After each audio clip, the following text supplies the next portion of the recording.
Speaking of careers, speaking of things that are not good to speak about on a podcast for the most part, we're about to get really serious. Yeah. Serious is the best way I can put that. We have a recent passing in hip-hop, the hip-hop world. That is Takeoff of the Migos was murdered in Houston.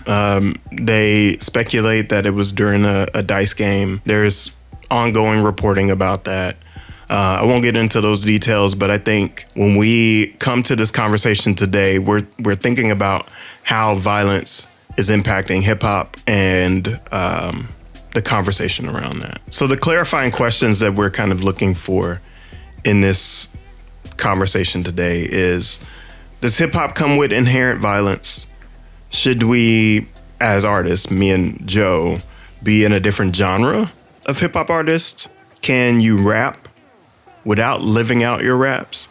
And if violence leaves hip-hop, would we still consume it and like it? So those are some of the questions that we want to kind of ask ourselves in this conversation. For those of you that are watching the video, you can get the long form of this by going to our audio, wordplaytj.com/NROR, or wherever podcasts can be listened to. So let's tackle the first question. Mm-hmm. Does hip hop come with inherent violence? And my answer to that is initially no. I think that once we started to stand on something, like towards the NWA like push of things, that was like the start of kind of introducing our condition. So meaning our condition. What's our condition? Meaning what we were living in. The systematic oppression and talking about police brutality specifically at that time with F the police. Do I think that it's inherently violent? No, I think we were telling the story of what our conditions were and putting that to the forefront. I think I want to go back to the roots, not the group. The roots of hip hop, no, not violent at all. When we, like to your point, when we started expressing our condition, it was like, oh, we live around violence and people should know about that, especially if this is going out to the mainstream. You can't think it's all a hip, a hop, a hip-a-did, a hip-a-did. You know what I mean? You can't just think it's just that. That was literally the song that pops up in my head every time I think about the start of hip-hop. And I'm like, no, it's not inherently violent because we started just partying. Right, exactly. We started having outlets that were positive. People had a place to go. People could listen to MCs. People could listen to the DJs, and that was the origins, right? It was all with positive intention. Is it inherently violent? No, it's not inherently violent. There are some aspects of it where we are telling our stories in a realistic way, and that's where the violence starts to enter. Is that we are recalling situations that we have gone through. I think that comes with beef.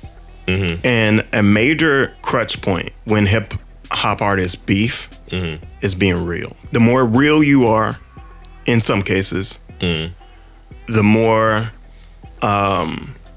close to what you actually speak about you are, the more likely you are to keep your fans.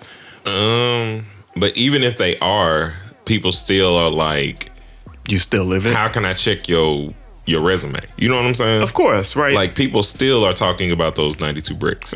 Jay-Z, where are those 92 bricks, sir? It's like, well, I sold them. But focus, man. I think we should move on to our second question. Should you and I be in a different genre of hip-hop? To me, that is such a catch-22. Because on one end, it creates a place for people that are similar to us, like us, whatever the case may be. On the other hand, it then creates the Kanye backpack rapper stigma. Yeah, but that goes to my point, is I think I'm okay with that. I think I'm okay with living in the alternative hip-hop world. The bizarro hip-hop world. Where Kanye West Kid Cudi and a few other folks are the pioneers. I can see that. I think, yeah, I agree in a certain way. I think inherently what I was feeling goes with like the next question that we're going to talk about. But when hip hop hit the suburbs, you know what I mean? Like, I'm okay with living that way. We've always said that hip hop for us is such a difficult thing. And then grew to like, that does not fit me. That does not house me. I'm not that. You know, I'm not Pablo. I'm not any of these people. Because I don't need to be. Right. So it doesn't change for you? Is that what you're saying? Not really. I think I'm still in that mental place of you need to know that I'm still not to be played with. So let's transition to the third question, because this basically dives into this, because we're kind of like going around it without going into it. Let's do it. Can you rap without living your raps? To me, that there's again another catch-22 is like yes and no. But if you had to pick one, which one would it be? I'm gonna live mine, but that's because my content is different, right? And I want to live positivity. But like, which one would you recommend? I would always recommend knowing that this is an art form. If you are going to present your life, present it in an accurate way. Past tense. Present it past tense. Present it in a way that you're trying to grow and build yourself out of it, or present it as what it is. What do you do in real life then? In real life, you mirror your testimony. So like on Gray Matter in general, as you know, with all the songs, I'm working through grief. That's the whole thing. Your upcoming album. On any song, I don't end on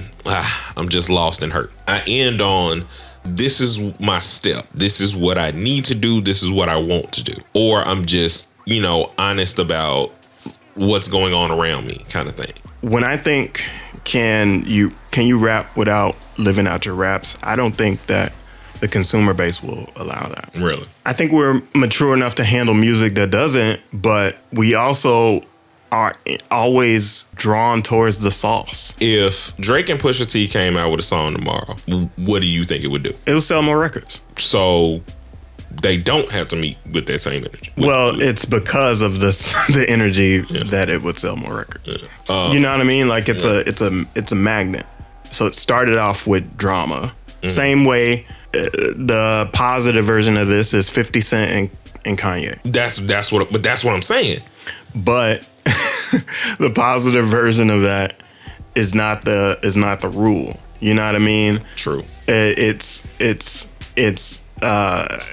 an outlier. The norm is for there to be some real shit going on and people to take it too far. And when the real shit comes about, then individuals get into this place to where that real shit sells more records. And even if they squash the real shit, it still sells more records. Right. Kanye and Drake is the prime example. You do not have to always prove something to fickle people who it really don't matter to. That's where I'm concerned. Yes, you can go out and get your 1,000 fans, but if you care about Billboard, you care about these record labels, you live in that realm, you definitely have to cater to them a little bit. Is in that energy is catering? You feel? Yeah, for sure. Okay. Hands down. They're definitely individuals who live out that life because society is not, like, we're taught that from young ages. If we don't fit in, we can't survive. That's why, like, individuals like us are called squares and lames and all of this other derogatory bullshit. Slaughterhouse doesn't have a majority lock on the hip hop market. They had a niche mark on the hip hop market. And yes, artists can, to your point, live in those niches and survive, but nobody wants to live in a niche. Most people don't want to live in a niche, and that's another societal norm that's pressured on us. And that's where we are digging ourselves in a hole, is that we constantly beg for acceptance from the audience. Okay, so then that begs and kind of answers the question of, if the violence leaves hip hop, will we still like it? And I feel like you're saying no. I am definitely saying no. This was a very, very sad time in hip hop. I cannot stress that enough. Because we should not be losing somebody at 28 who has changed the way hip hop is done. keep those folks in your prayers, your thoughts. Support positive music. Support this podcast. And until the next one, a 1 and a 2 and a peace.